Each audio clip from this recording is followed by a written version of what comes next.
Assalamualaikum warahmatullahi wabarakatuh. Perkenalkan, saya Lilin Afinia Diastama, NIM 127. Di sini saya akan mempresentasikan Determinant of Technical Efficiency of Smallholder Farming in Lukulu, Zambia.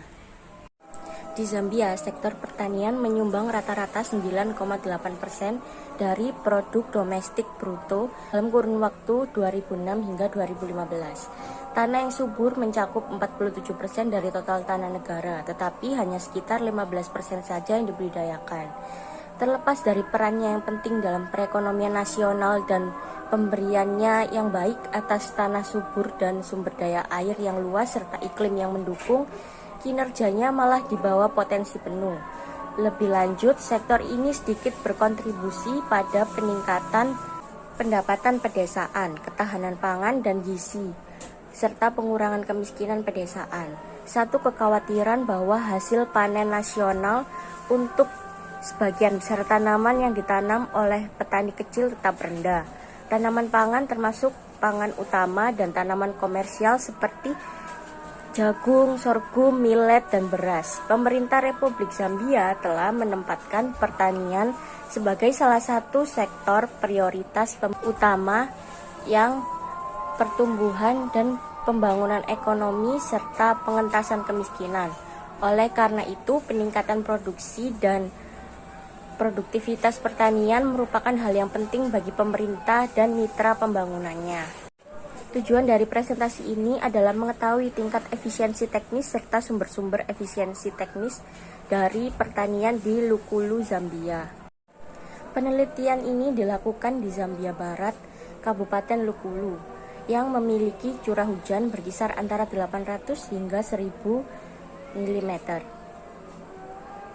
90% petani kecil menggunakan budidaya konvensional dengan menggunakan input modern yang lebih sedikit. 70% kabupatennya berupa daratan yang tergenang air pada musim hujan.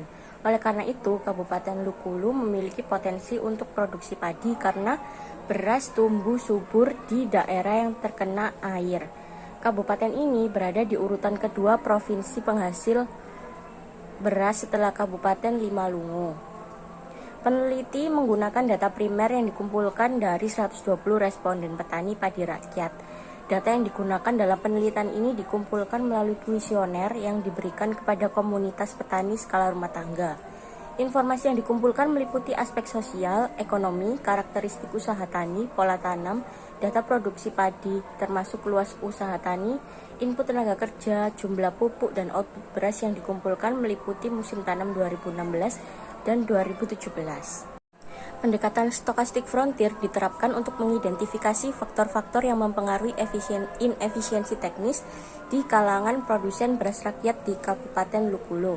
Bentuk fungsional Cobb-Douglas model Stochastic Frontier digunakan dan hasilnya menunjukkan bahwa estimasi luas usaha tani padi, pupuk, dan agrokimia berpengaruh positif signifikan terhadap produksi padi. Sedangkan kualitas benih dan tenaga kerja bertanda positif, tetapi tidak signifikan.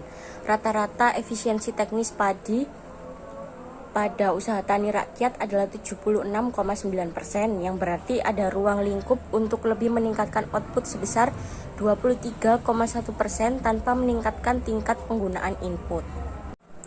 Model inefisiensi menunjukkan bahwa cara tanam, penyuluhan, akses kredit, dan jumlah ternak yang dimiliki peternak berpengaruh positif terhadap efisiensi teknis, sedangkan umur, pendidikan, jenis kelamin, ukuran rumah tangga, status perkawinan, dan jenis benih tidak signifikan. Implikasi kebijakan dari penelitian ini adalah fasilitas kredit yang lebih terjangkau tersedia bagi para petani, karena hal ini akan meningkatkan luas lahan yang dibudidayakan. Kontak penyuluhan sangat penting dan signifikan bagi petani, terutama dalam mendorong penerapan metode tanam padi yang direkomendasikan dan aplikasi pupuk jika pemerintah dapat merekrut lebih banyak penyuluh di Kementerian Pertanian, sehingga layanan pengelolaan tanaman dapat dilakukan untuk meningkatkan efisiensi teknis produksi beras di kabupaten tersebut.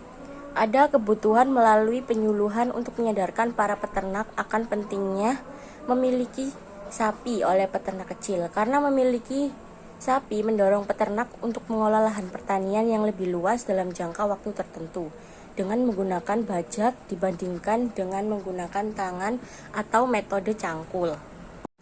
Sekian presentasi yang dapat saya sampaikan. Saya mohon maaf jika ada kekurangan dan salah kata. Wassalamualaikum warahmatullahi wabarakatuh.